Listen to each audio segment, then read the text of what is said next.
Hello viewers, good morning students. You all are welcome to my YouTube class Syllabus Guidance. We are going to learn about corrosion and its functions and its precautions. Then without any delay, let's start our class. तो corrosion means संक्षारण. ये आज हम आपको class 10th के 9th chapter में जो last topic बचा था उसके बारे में आज हम डिस्कस करेंगे। तो कोरोजन का मतलब जो संक्षारण होता है, संक्षारण का मतलब होता है क्षय होना। क्षय होना मतलब धीरे धीरे ऊपरी परत का निकल जाना, ठीक है, उसको बोलते हैं कोरोजन। तो कोरोजन कौन सी धातु में लगती है, तो सबसे पहले हम उसके बारे में बताते हैं। कोरोजन जो है अधिक क्रियाशील धातु, जैसे अधिक क्रियाशील धातु कौन सी है, लोहा, जिंक, एल्युमिनियम, है ना। ये सब क्या होता है, जो हमारे एटमॉस्फेयर में जो ऑक्सीजन है और जो मॉइस्चर है उसके साथ वो क्रिया करती है। क्रिया करके क्या करते हैं, उसकी जो ऊपरी लेयर है वो एक अलग यौगिक का फॉर्मेशन करते हैं, ठीक है। तो जब वो अलग यौगिक बन जाएगा, यानी जिस धातु का वो बना है वो धातु तो नष्ट हो गया, यानी दूसरा यौगिक बन गया, इसलिए उसके ऊपरी जो लेयर है उस लेयर को हम बोलते हैं संक्षारण, ठीक है। तो किसी अधिक क्रियाशील धातुओं के ऊपरी परत का एक निश्चित समय पे या एक समय पर समय पे ऊपरी परत का निकल जाना या दूसरी यौगिक में बदल जाना या क्षय होना को ही हम कहते हैं संक्षारण, ठीक है। तो संक्षारण से हम लोग उसको बचा सकते हैं, उसकी क्रियाविधि कैसे है उसके बारे में भी हम पढ़ते हैं। तो संक्षारण क्या है आपको पता चल गया। और देखिए हम लोग इसको अपनी डेली लाइफ में भी लगभग सभी को ही देखते हैं। जैसे हमारे घर में लोहे की जो सामान होती है, खास करके जो लोहे की बाल्टी होती है, उसको आप लोग देखेंगे कि वो कुछ दिन तक ठीक रहता है, उसके बाद वो भी उसमें भी क्षय होने लगता है। अगर लोहे की बाल्टी नहीं है तो कील तो होता ही है सबके घर में, कीलों में भी देखेंगे कीलें क्या हो जाती हैं, उसका ऊपर में एक लाल लाल जैसा पदार्थ जम जाता है, उसी को बोलते हैं संक्षारण। तो लोहे पर जो जंग लगता है उसमें मेन जो उसका फैक्टर होता है, एक होता है ऑक्सीजन और होता है नमी। नमी मतलब पानी या वायुमंडल में जो नमी है, बरसात में तो नमी रहती है ना, वो नमी। लेकिन जंग लगने पर अन्य कारक भी प्रभावित होता है। अन्य कारक क्या है, जैसे यदि अधिक लवण होगा या अम्लीय की उपस्थिति होगी तो उस समय जंग जो होता है बहुत जल्दी से लग जाता है। अभी आगे जाके आपको एक क्वेश्चन मिलेगा, उसका आंसर यही होगा, क्वेश्चन होगा आगे जाके मैं आपको बता रही हूँ, पेज नंबर होगा आपका 153। अधिक लवणयुक्त जल में संक्षारण की दर किस प्रकार प्रभावित होगी, तो उसका आंसर आपका यही वाला है कि यदि मतलब वातावरण में ऑक्सीजन और नमी के साथ लवण या अम्ल की उपस्थिति भी होगी जल में, तो वो बहुत जल्दी प्रभावित होगा, यानी उसमें जंग लगने की प्रक्रिया बहुत तेजी से होगी, शीघ्रता से होगी और लगेगी, है ना। इसीलिए जो समुंदर के आसपास के इलाकों में लोहे पर जल्दी ही जंग लग जाती है। इसलिए आजकल जो समुंदर के आसपास जो भी एरिया है उसमें पीवीसी का ज़्यादा उपयोग हो रहा है, लोहे को छोड़ करके पीवीसी का उपयोग करते हैं, ठीक।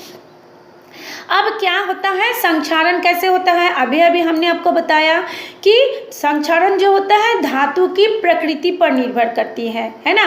प्रकृति मतलब वो कितना जल्दी ऑक्सीजन या नमी और अम्ल या लवण के साथ जुड़ता है, ठीक है। तो ये जो संक्षारण लगने की दर को प्रभावित करती है धातु की प्रकृति। अधिक क्रियाशील धातु पर संक्षारण जल्दी होता है और वायुमंडल में कुछ अशुद्धियाँ भी इसके कारक होती है, जैसे कि धातुओं के प्रकृति तथा परिवेश क्या होता है, पीएच मान में परिवर्तन से धातुओं में संक्षारण की दर में परिवर्तन होता है। यानी जो जंग लगता है वो किसके कारण होता है, विभिन्न कारकों की उपस्थिति में पीएच मान में जो परिवर्तन होता है उसी के कारण जंग लगता है। है ना। अब हम देखते हैं, अच्छा जंग लगने की जो फंक्शन होती है उसको हम बाद में बताते हैं, अभी बताएंगे, लेकिन सबसे पहले उसको देख लेते हैं उसका कंट्रोल कैसे करते हैं। जंग लगने की जंग लगने को नियंत्रित करना, ठीक है। तो उसको हम कैसे कंट्रोल कर सकते हैं, हम सभी कोई जानते हैं, लोहे की जब सामान हम लाते हैं, ग्रिल या दरवाज़ा गेट जो भी, उसके ऊपर हम क्या करते हैं, पहले पेंट लगाते हैं, या दो मशीन की पुर्जे होंगे, वो ऐसे पुर्जे होंगे, उन पुर्जों के बीच में जो घिसता है उनके बीच में ग्रीस या तेल लगा देते हैं, ठीक है। और जो एक होता है विद्युत लेपन द्वारा भी लोहे के ऊपर टीन, निकेल, क्रोमियम जैसे धातु की परत चढ़ाई जाती है ना। उसको विद्युत लेपन विधि हमने आपको बताया था, आप देख लीजिएगा।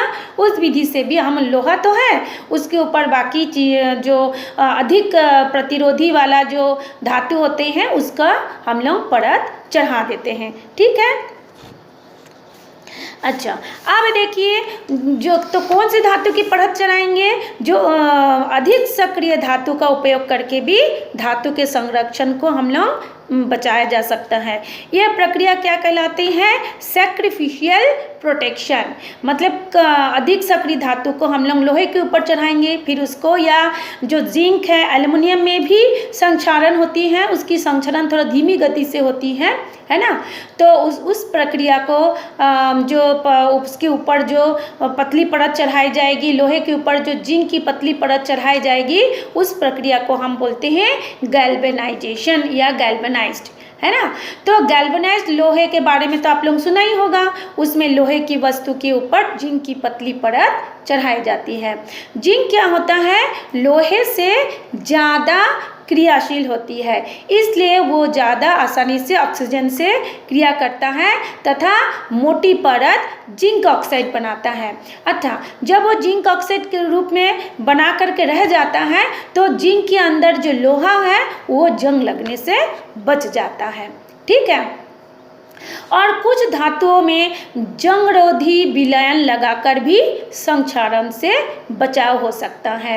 इस विधि में क्या होता है, कौन जंगरोधी विलयन कौन सा होगा, जैसे क्षारीय क्रोमेट होगा या क्षारीय फास्फेट विलयन का जंगरोधी विलयन के रूप में उपयोग किया जाता है। तो कभी कभी सवाल पूछते हैं, लोहे को जंग से बचाने के लिए कौन से जंगरोधी विलयन का उपयोग होता है, तो उसका आंसर होगा क्षारीय क्रोमेट या क्षारीय फास्फेट विलयन, ठीक है।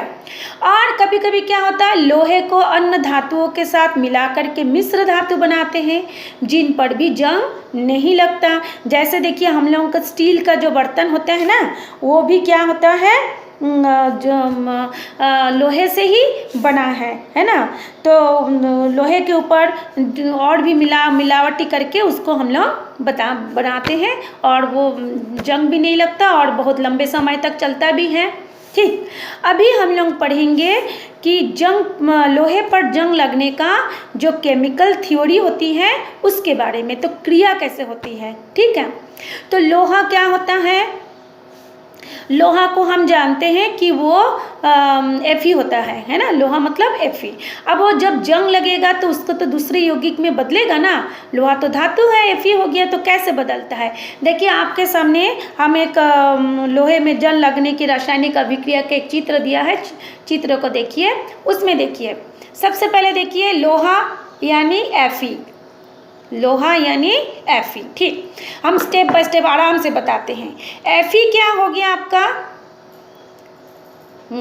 लोहा Fe हो गया। आप देखिए, चित्र में देखिए, लोहा Fe क्या हुआ, धातु है, वो इलेक्ट्रॉन त्याग करके क्या बना, Fe2 प्लस आयन, और क्या बना, +2 इलेक्ट्रॉन। इलेक्ट्रॉन के ऊपर देखिए माइनस है, ये मतलब माइनस मतलब इलेक्ट्रॉनों का आवेश है, ठीक है। तो 2 इलेक्ट्रॉन देके यानी 2e मतलब 2 इलेक्ट्रॉन त्याग करके Fe जो है Fe आयन में कन्वर्ट हो गया, ठीक। अब ये जो इलेक्ट्रॉन है वो किस पर जा रहा है, जाके नमी और ऑक्सीजन के साथ मिल रहा है। तो नमी को हम जानते हैं H2O, ऑक्सीजन को होता है O2। अब H2O जो पानी है वो हाइड्रोजन आयन और हाइड्रोक्सिल आयन यानी H+ और OH- मिल करके H2O बनाता है, ठीक है।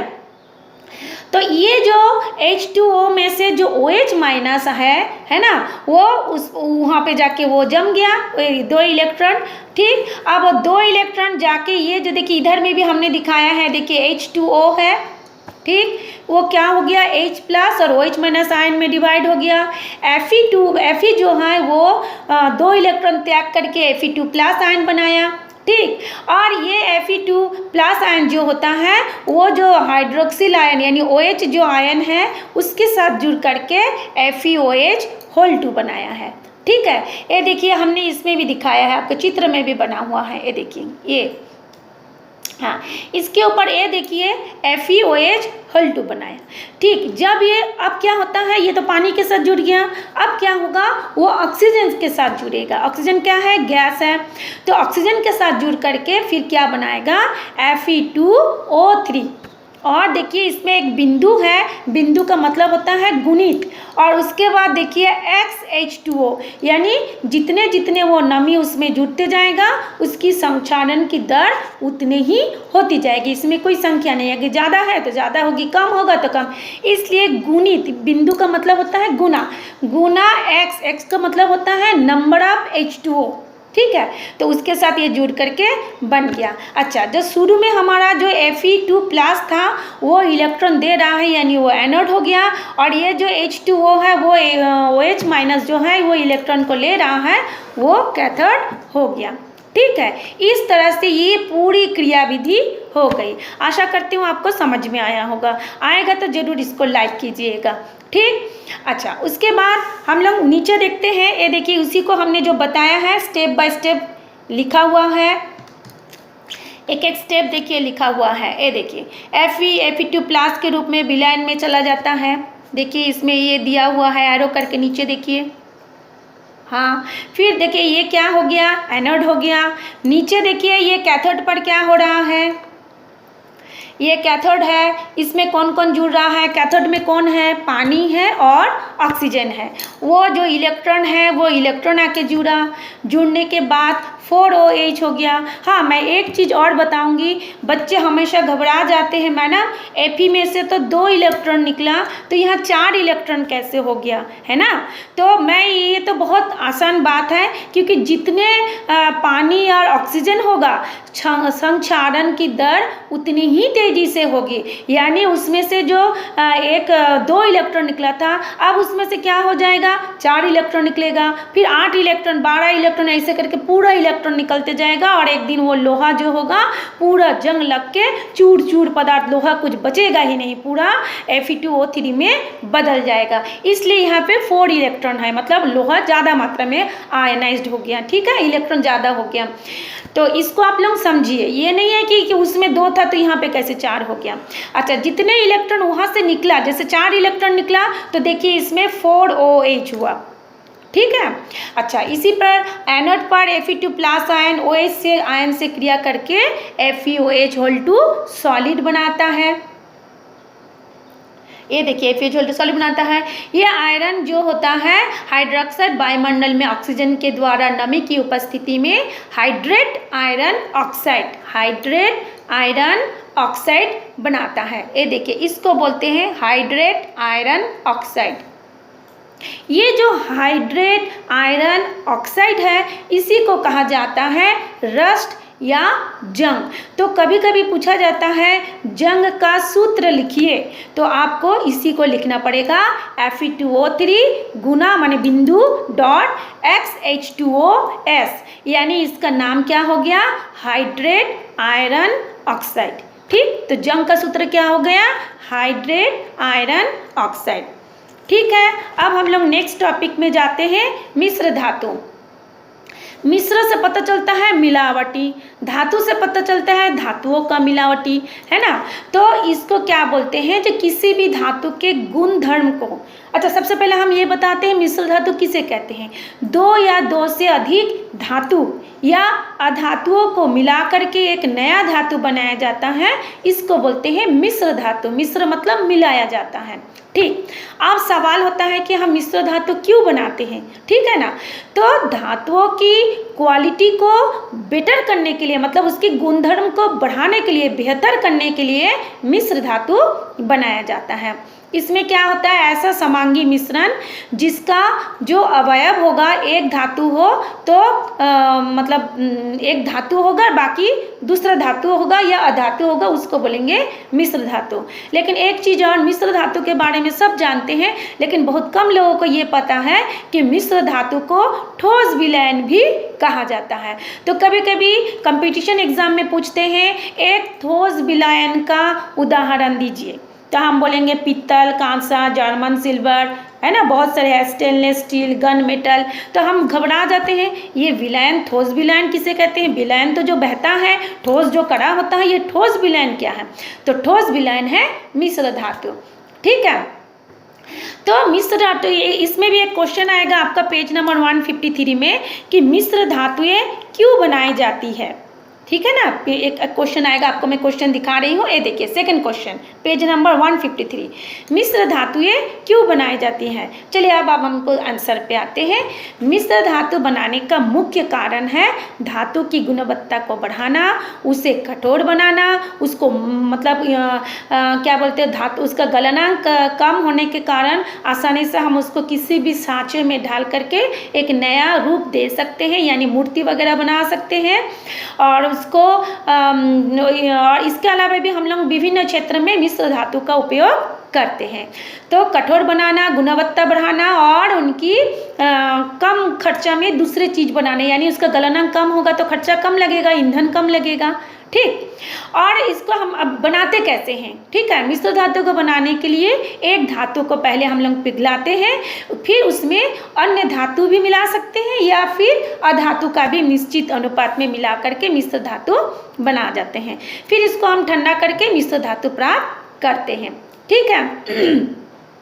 अच्छा, एक चीज़ है, जो लोहा है वो सर्वाधिक सबसे अधिक उपयोगी धातु है, लेकिन शुद्ध अवस्था में इसका उपयोग नहीं किया जा सकता। क्यों? क्योंकि शुद्ध अवस्था में ये बहुत ही नरम होता है, बहुत मतलब अपेक्षाकृत नरम। अपेक्षाकृत मतलब जो हमको लोहा अक्सर दिखता है उसकी तुलना में वो नरम होता है। और आपको मैं एक चीज़ और बताऊं, शुद्ध लोहा जो होता है वो सफ़ेद रंग का होता है। आप लोग जान लीजिए, तो आप लोग हैरान होंगे कि सफ़ेद रंग का लोहा तो हमने कभी देखा नहीं। हाँ, जब भी वो वायु के संपर्क में आता है तुरंत उसका रंग यौगिक में बदल जाने के कारण उसका कलर जो है बदल जाता है। तो शुद्ध लोहा जो होता है वो अपेक्षाकृत नरम भी होता है और उसमें वाइटनेस भी आता है। आप लोग यदि इसका प्रयोग करना चाहोगे तो घर में भी देख सकते हो, आपके जो रोटी जिसमें बनाते हो तवा होती है, लोहे की तवा या लोहे की कढ़ाई, जो भी आपके घर में होगा, उसको आप लोग किसी भी चीज़ से साफ़ कीजिए, नींबू इमली, और कुछ देर उसको रख दीजिए, फिर साफ़ करेंगे तो देखेंगे आपको सफ़ेद लोहा दिखाई देगा। ये आपको रटने की ज़रूरत नहीं है, आप अपने घर बैठ के इसका प्रयोग करके देख सकते हैं। ठीक, तो लोहा सबसे उपयोगी धातु हो गया। अब इसमें हम लोग कुछ कुछ मिलाएंगे। क्या मिलाएंगे? जैसे थोड़ा सा यदि हम कार्बन मिला देंगे तो जो लोहा कठोर हो जाएगा, जो हम किले वगैरह या जो भी लोहे का चीज़ बनाते हैं उसमें कार्बन मिला के उसको कठोर बनाया जाता है।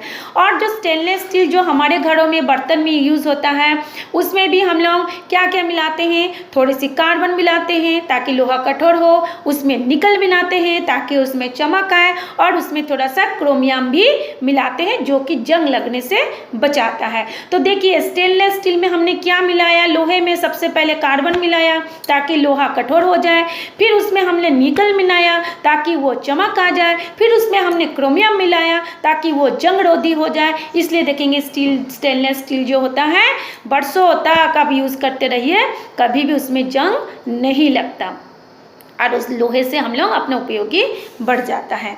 ठीक, तो ये हो गया हमारा मिश्र धातु के बारे में। और ये जो क्वेश्चन है 3rd नंबर का क्वेश्चन है गैल्वेनाइजेशन, इसको भी हमने आपको बताया था शुरू में कि सक्रिय धातु के किसी भी धातु के ऊपर उससे ज़्यादा सक्रिय धातु कर जब उसमें लेप लगाया जाता है तो उसको, या लोहे के ऊपर जब जिंक का परत चढ़ाया जाता है तो उस पतली परत, तो उसको हम लोग बोलते हैं गैल्वेनाइजेशन। और उसमें भी देखिए मैं लिखा हुआ है कि जिंक लोहे से ज़्यादा क्रियाशील है, इसलिए यह ज़्यादा आसानी से ऑक्सीजन से क्रिया करके मोटी परत जिंक ऑक्साइड बनाता है जो कि अंदर के लोहे को संक्षारण से बचाती है। ये 3 क्वेश्चन आपको बता दी, आप लोग इसको रटिए, याद करिए, और समझ में आया है तो लाइक कीजिए, अपने दोस्तों को भी शेयर कीजिए। आप खुद भी इसको बार बार देख के पढ़िए, समझिए, और कुछ अगर पूछना हो तो कमेंट्स करके पूछ सकते हैं। थैंक यू, आज इतना ही तक, फिर हम लोग नेक्स्ट क्लास में ज्वाइन करेंगे। तो ओके, थैंक यू। कंटिन्यू मत करना।